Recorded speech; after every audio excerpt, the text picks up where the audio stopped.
بسم اللہ الرحمن الرحیم۔ مسلمانوں کی بھلائی اور ان کی خیر خواہی۔ حضرت ابو ذر رضی اللہ عنہ سے روایت ہے، وہ فرماتے ہیں کہ حضور اقدس صلی اللہ علیہ وسلم کا ارشاد ہے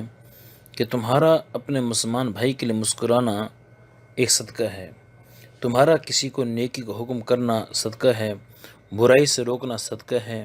کسی بھولے ہوئے کو راستہ بتانا صدقہ ہے، کمزور نگاہ والے کو راستہ دکھانا صدقہ ہے، راستے سے پتھر کانٹا ہڈی وغیرہ ہٹا دینا یہ بھی صدقہ ہے،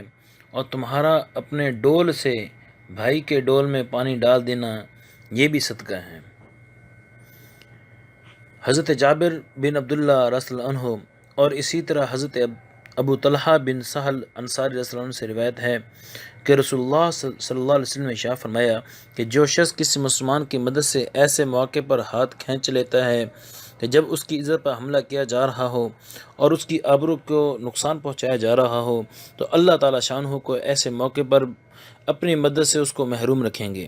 جب وہ اللہ تعالیٰ کی مدد کا خواہش مند ہو۔ اور جو شخص کسی مسلمان کی ایسے موقع پر مدد اور حمایت کرتا ہے جبکہ اس کی عزت پر حملہ کیا جا رہا ہو اور اس کی آبرو کو نقصان پہنچایا جا رہا ہو، تو حق تعالیٰ شانہ ایسے موقع پر اس کی ضرور مدد فرماتے ہیں جب اس کو نصرت کا خواہش مند و طلبگار ہو۔ حضرت عبداللہ بن عمر رضی اللہ عنہما سے روایت ہے، نبی کریم صلی اللہ علیہ وسلم نے ارشاد فرمایا کہ جو کوئی اپنے بھائی کی حاجت پوری کرتا ہے اللہ تعالیٰ شانہ اس کی حاجت پوری فرماتے ہیں۔ حضرت انس بن مالک رضی اللہ عنہ سے روایت ہے، ارشاد فرماتے ہیں کہ نبی کریم صلی اللہ علیہ وسلم نے ارشاد فرمایا کہ جو بھلائی کی طرف رہنمائی کرتا ہے اس کو بھلائی کرنے والے کے برابر ثواب ملتا ہے، اور اللہ تعالیٰ شانہ پریشان حال کی مدد کو پسند فرماتا ہے۔ حضرت جابر بن عبداللہ رضی اللہ عنہ سے روایت ہے، وہ فرماتے ہیں کہ رسول اللہ صلی اللہ علیہ وسلم نے ارشاد فرمایا کہ ایمان والا محبت کرتا ہے اور اس سے محبت کی جاتی ہے، ایسے شخص میں کوئی بھلائی نہیں جو نہ تو محبت کرے اور نہ اسے محبت کی جائے، اور لوگ میں بہترین شخص وہ ہے جو لوگ میں سب سے زیادہ نفع پہنچانے والا ہو۔ حضرت ابو موسیٰ اشعری رضی اللہ عنہ فرماتے ہیں کہ رسول اللہ صلی اللہ علیہ وسلم نے ارشاد فرمایا کہ ہر مسلمان کو چاہیے کہ صدقہ دیا کرے۔ لوگوں نے دریافت کیا کہ اگر اس کے پاس صدقہ دینے کے لیے کچھ بھی نہ ہو تو وہ کیا کرے؟ آپ علیہ السلام نے ارشاد فرمایا کہ اپنے ہاتھوں سے محنت مزدوری کر کے اپنے آپ کو بھی فائدہ پہنچائے تو اور صدقہ دے۔ لوگوں نے عرض کیا اگر کوئی آدمی یہ بھی نہ کر سکے یا اگر کر سکتا ہو پھر بھی نہ کرے پھر کیا حکم ہے؟ آپ علیہ السلام نے ارشاد فرمایا کہ کسی غم زدہ محتاج کی مدد کرے۔ عرض کیا گیا یا رسول اللہ اگر کسی بھائی اتنی بھی طاقت نہیں ہے؟ تو آپ علیہ السلام نے ارشاد فرمایا تو کسی کو بھلی بات بتا دے۔ عرض کیا کہ اگر کوئی یہ کام بھی نہ کرے؟ پھر آپ علیہ السلام نے ارشاد فرمایا تو کم از کم کسی کو نقصان پہنچانے سے باز رہے، کیونکہ یہ بھی ایک صدقہ ہے۔ حضرت ابو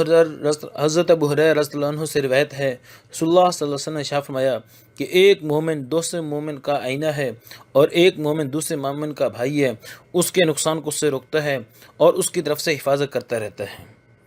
حضرت انس رضی اللہ عنہ سے روایت ہے، رسول اللہ صلی اللہ علیہ وسلم نے ارشاد فرمایا کہ اپنے مسلمان بھائی کی ہر حال میں مدد کرو، خواہ وہ ظالم ہو یا مظلوم۔ ایک صحابی نے عرض کیا یا رسول اللہ مظلوم ہونے کے حال میں تو ہم اس کی مدد کریں گے، اب یہ ارشاد فرمائیے کہ ظالم ہونے کے حال میں ہم اس کی کیسے مدد کریں؟ آپ علیہ السلام نے ارشاد فرمایا کہ اس کو ظلم کرنے سے روکو، کیونکہ ظالم کو ظلم سے روکنا ہی اس کی مدد ہے۔ حضرت عبداللہ بن عمر رضی اللہ عنہما سے روایت ہے، ارشاد فرماتے ہیں کہ نبی کریم صلی اللہ علیہ وسلم نے ارشاد فرمایا کہ تم رحم کرو رحمان تم پر رحم کرے گا، تم زمین والوں پر رحم کرو آسمان والا تم پر رحم کرے گا۔ حضرت ابو ہریرہ رضی اللہ عنہ سے روایت ہے، رسول اللہ صلی اللہ علیہ وسلم نے ارشاد فرمایا کہ مومن تو وہ ہے جس سے لوگ اپنی جانوں اور مالوں کے بارے میں امن میں رہیں۔ حضرت عبداللہ بن عمر رضی اللہ عنہما سے روایت ہے، نبی کریم صلی اللہ علیہ وسلم نے ارشاد فرمایا کہ مسلمان وہ ہے کہ جس کی زبان اور ہاتھ سے مسلمان محفوظ رہیں، اور مہاجر تو وہ ہے جو ان تمام کاموں کو چھوڑ دے کہ جو اللہ تعالیٰ جن سے روکتا ہے۔ میرے بھائیو، یہ حقیقت ہے کہ مسلمانوں کی خیر اور برکت اور ان کی بھلائی جو ہے وہ دوسروں کی خیر خواہی میں ہے، اور یہ حق تعالیٰ شانہ نے اپنے لیے یہ لازم کرا دیا ہے کہ جو شخص مسلمانوں کے لیے بھلائی کا کام کرتا ہے اللہ تعالیٰ شانہ اس کے لیے پہلی مدد فرماتے ہیں۔ ایک حدیث پاک کے مفہوم میں آتا ہے کہ نبی کریم صلی اللہ علیہ وسلم نے ارشاد فرمایا کہ جو بندہ مومن اپنے مسلمان بھائی کے لیے دعا کرتا ہے حق تعالیٰ شانہ پہلے اس کے لیے دعا قبول فرماتے ہیں۔ اور ایک فرشتہ مقرر فرماتے ہیں جو یہ اپنے بھائی کی دعا کرتا ہے تو فرشتے کو کہتا ہے کہ یا اللہ پہلے اس کو بھی عطا فرما۔ اگر وہ اس کے لیے مصیبت سے بچانے کی دعا کرتا ہے تو حق تعالیٰ شاہ فرما، تو فرشتہ کہتا ہے یا اللہ اس آدمی کو بھی مصیبت سے بچا۔ اللہ تعالیٰ شانہ مجھے آپ کو سب کو عمل کرنے توفیق عطا فرمائے۔ وما علینا الا البلاغ المبین۔